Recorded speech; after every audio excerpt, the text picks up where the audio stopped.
Bismillahirrahmanirrahim. Assalamualaikum warahmatullahi wabarakatuh. Perkenalkan, saya Risha Fadilah. Nah, di video kali ini saya akan membahas mengenai metode menyelesaikan hadis mukhtalif. Sebelum saya membahas mengenai metode menyelesaikan hadis mukhtalif, sebelumnya saya akan membahas sedikit mengenai apa itu hadis mukhtalif. Hadis mukhtalif adalah hadis-hadis yang nampak bertentangan antara satu sama lain, atau pengertian lain, hadis mukhtalif adalah hadis yang sulit dipahami karena kata-katanya yang janggal atau muskil. Nah, sekarang kita akan kembali ke metode menyelesaikan hadis mukhtalif. Metode ini muncul karena adanya kesan bahwa hadis-hadis Nabi SAW itu bertentangan antara satu sama lain. Nah, hal ini mendorong para ulama untuk merumuskan teori untuk menyelesaikan problem tersebut. Nah, untuk menyelesaikan hadis-hadis mukhtalif, di sini terdapat 5 metode. Metode yang pertama adalah metode al-jam'u wa al-taufiq, metode yang kedua adalah metode tarjih, metode ketiga adalah metode nasikh wal mansukh, metode keempat adalah metode tawakuf, dan metode kelima adalah metode takwil. Kita akan membahas satu persatu mengenai metode tersebut. Metode yang pertama adalah metode al-jam'u wa al-taufiq. Metode ini dilakukan dengan cara mengompromikan atau menggabungkan dua hadis yang nampak bertentangan, dengan catatan bahwa kedua hadis tersebut kualitasnya sama-sama sahih. Dan metode ini tidak berlaku bagi hadis dhaif yang bertentangan dengan hadis yang kualitasnya sahih. Contoh dari pengaplikasian metode ini adalah yaitu mengenai hadis tentang tata cara berwudu Rasulullah Shallallahu Alaihi Wasallam. Hadis yang pertama menyatakan bahwa Rasulullah Shallallahu Alaihi Wasallam membasuh wajah dan kedua tangannya serta mengusap kepalanya 1 kali, sebagaimana bunyi hadisnya, yaitu anna Rasulullah Shallallahu Alaihi Wasallam waddo'a wajhahu wa yadayhi wa masaha bi ra'sihi marratan. Sedangkan hadis kedua menyatakan bahwa Rasulullah membasuh wajah dan kedua tangannya serta mengusap kepalanya 3 kali, sebagaimana hadis anna nabiyya sallallahu alaihi wasallam tawaddo'a salasan. Kedua hadis tersebut kalau kita lihat itu bertentangan. Nah, jadi pada hadis tersebut bisa kita selesaikan dengan metode al-jam'u wa al-taufiq. Sebagaimana komentar dari Imam Syafi'i di dalam kitab Ikhtilaf al-Hadis, beliau berkomentar seperti ini: hadis-hadis itu tidak bisa dikatakan sebagai hadis-hadis yang benar-benar kontradiktif. Akan tetapi bisa dikatakan bahwa berwudu dengan membasuh wajah dan kedua tangan serta mengusap kepala 1 kali itu sudah cukup. Sedangkan lebih sempurnanya lagi jika membasuh wajah dan kedua tangan serta mengusap kepala 3 kali. Contoh lain dari pengaplikasian hadis ini yaitu hadis tentang siksa mayit karena ditangisi oleh keluarganya. Riwayat versi Umar bin Khattab menyatakan bahwa sesungguhnya mayat itu akan disiksa karena ditangisi oleh keluarganya. Sedangkan riwayat dari Sayyidah Aisyah menyatakan sesungguhnya Allah akan menambah siksa mayat orang kafir karena ditangisi oleh keluarganya. Secara tekstual, kedua hadis tersebut dinilai mukhtalif dan juga muskil, karena seolah-olah si mayit mendapatkan akibat dosa dari keluarganya yang masih hidup. Nah, hal ini dianggap bertentangan dengan surat Al-An'am ayat 164.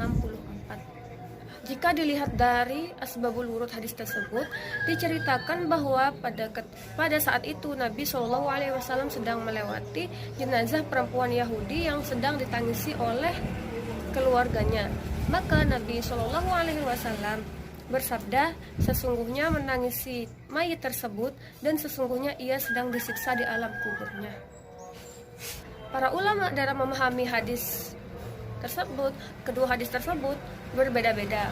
Ulama yang pertama adalah ulama yang menolak hadis tersebut, sebagaimana sikap Sayyidah Aisyah. Bahkan ia bersumpah bahwa demi Allah, Nabi SAW tidak pernah mengucapkan hadis tersebut. Kemudian Sayyidah Aisyah menjelaskan penolakannya dengan berkata, apakah kalian lupa akan firman Allah Subhanahu wa taala, tidaklah seseorang menanggung dosa orang lain. Lalu ulama yang kedua adalah ulama yang memahami bahwa jenazah itu disiksa akibat tangisan keluarganya jika keluarganya tersebut menangisi mayat tersebut dengan cara meratapi, dan jika sebelumnya mayat tersebut pernah berwasiat agar ia ditangisi oleh keluarganya sepeninggalnya. Dengan demikian, sebenarnya si mayat tersebut tertimpa dosa keluarga yang meratapinya, karena ia telah berwasiat agar dirinya ditangisi dengan cara meratapinya sepeninggalnya. Lalu penulis buku yang saya gunakan sebagai rujukan ini cenderung mengikuti pendapat yang terakhir dengan beberapa argumen. Argumen yang pertama adalah bahwa pada zaman Zahiliyah dulu ada kebiasaan buruk, yaitu bila ada orang meninggal, mereka akan menangisi dan meratapi si mayit dengan menampari wajahnya sehingga merobek-robek pakaiannya. Hal itu merupakan cerminan sikap tidak ridho atas takdir Allah Subhanahu wa taala atas kematian keluarganya. Lalu argumentasi kedua, secara psikologis siapapun yang keluarganya meninggal dunia, ia akan bersedih dan menangis, karena itu adalah fitrah dan naluri setiap manusia. Jadi sebenarnya tidak masalah jika sekedar menangis sebagai ekspresi kesedihan, karena hal itu wajar, tapi jangan sampai meratapi si mayat tersebut sampai kita itu menampari wajah atau menyobek-nyobek pakaian. Argumentasi yang ketiga yaitu bahwa dalam hadis riwayat Al-Bukhari dari sahabat Anas bin Malik, Nabi SAW juga pernah menangis saat ditinggal mati oleh putranya yaitu Ibrahim. Lalu ditegur oleh sahabat Abdurrahman bin Auf, "Wahai Nabi, mengapa engkau menangis?"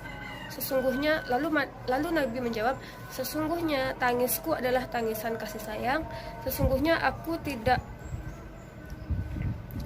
mata ini bisa mencucurkan air mata, hati juga bisa bersedih, dan aku tidak mengucapkan kata-kata kecuali yang diridhoi Allah. Sesungguhnya aku bersedih sebab perpisahanku denganmu, wahai Ibrahim." Hadis riwayat Al-Bukhari. Nah, dari penjelasan yang sudah saya jelaskan barusan, dapat diambil kesimpulan bahwa kedua hadis tersebut dapat dikompromikan. Sehingga maksud dari hadis tersebut adalah mayat yang kafir akan ditambah siksanya apabila ia ditangisi oleh keluarganya, sedangkan mayat muslim akan disiksa apabila sebelum ia mati ia pernah berwasiat atau berpesan kepada keluarganya agar menangisinya. Lalu metode yang kedua adalah metode tarjih. Metode ini dilakukan jika upaya kompromi tidak lagi bisa dilakukan. Maka dengan metode ini seorang peneliti perlu memilih dan mengunggulkan mana hadis-hadis yang tampak bertentangan yang kualitasnya lebih baik, sehingga hadis yang berkualitas itulah dijadikan sebagai dalil. Contoh pengaplikasian dari metode ini yaitu hadis tentang nasib bayi perempuan yang dikubur hidup-hidup akan berada di neraka. Hadisnya yaitu al-wa'idatu wal mau'udatu finnar. Artinya perempuan yang mengubur bayi hidup-hidup dan bayinya itu masuk neraka. Hadis riwayat Abu Daud. Asbabul wurud dari hadis tersebut adalah bahwa Salamah ibnu Yazid Al-Ju'fi pergi bersama saudaranya menghadap Rasulullah SAW seraya bertanya, "Wahai Rasul, sesungguhnya saya percaya Malikah itu dulu orang yang suka menyambung silaturahmi, memuliakan tamu, tetapi ia meninggal dalam keadaan jahiliyah. Apakah amal kebaikannya itu bermanfaat baginya?" Nabi SAW menjawab, "Tidak." Lalu kami berkata, "Dulu ia pernah mengubur saudara perempuanku hidup-hidup di zaman jahiliyah. Apakah amal kebaikannya itu akan bermanfaat baginya?" Nabi SAW menjawab, "Orang yang mengubur anak perempuan hidup-hidup dan anak yang dikuburnya berada di neraka, kecuali jika perempuan yang menguburnya itu kemudian masuk Islam lalu Allah memaafkannya." Hadis tersebut muskil atau janggal dari sisi matan dan juga bertentangan dengan surat At-Takwir ayat 8 sampai ayat 9. Sebagaimana arti dari surat At-Takwir ayat 8-9 yaitu, dan apabila bayi perempuan yang dikubur hidup-hidup ditanya, karena dosa apakah ia dibunuh? Kalau dipikir-pikir, jika seorang perempuan yang mengubur anak perempuannya hidup-hidup masuk neraka, itu logis. Tapi bagaimana dengan nasib bayi perempuan yang dikubur hidup-hidup? Bukankah bayi itu suci, tidak berdosa? Oleh sebab itu, hadis tersebut harus ditolak meskipun sanadnya tersebut hasan. Lagi pula, hadis tersebut juga bertentangan dengan hadis lain yang kualitasnya lebih kuat, yaitu hadis yang diriwayatkan oleh Imam Ahmad. Hadis tersebut menyatakan bahwa Nabi SAW pernah ditanya oleh paman Hamzah, anak perempuan Muawiyah al-Sarimiyah, "Ya Rasul, siapa yang akan masuk surga?" Lalu Rasulullah menjawab, Nabi SAW akan masuk surga. Orang yang mati syahid juga akan masuk surga. Anak kecil juga akan masuk surga. Anak perempuan yang dikubur hidup-hidup juga akan masuk surga. Hadis riwayat Ahmad. Lalu metode yang ketiga adalah metode nasikh wal mansukh. Jika menggunakan metode ini, maka akan dicari hadis mana yang datang lebih dulu dan mana hadis yang datang belakangan. Otomatis, hadis yang datang lebih awal akan dinasakh dengan hadis yang datang belakangan. Secara bahasa, nasakh bisa diartikan sebagai menghilangkan atau al-izalah. Atau bisa pula diartikan an-naqal, yaitu memindahkan. Sedangkan secara istilah, nasakh adalah penghapusan yang dilakukan oleh syar'i, yaitu pembuat syariat terhadap ketentuan syariat yang datang lebih dulu dengan dalil syar'i yang datang belakangan. Contoh dari pengaplikasian hadis ini yaitu hadis tentang nikah mut'ah. Sebagaimana bunyi hadisnya yaitu haddatsana Rabi' qala akhbarana Syafi'i an Ismail an Qais qala sami'tu Ibnu Mas'ud qala kunna nagzu ma'a Rasulillah wa laysa ma'ana nisa fa aradna an takhtasi fanahana an dzalika Rasulullah thumma rakhasa lana an nankihal mar'ata ila ajalin bi syai'. Qala Syafi'i thumma dzakara Ibnu Mas'ud al-irhas fi nikahil mut'ah wa lam yuqatu syai'an yadullu ahwa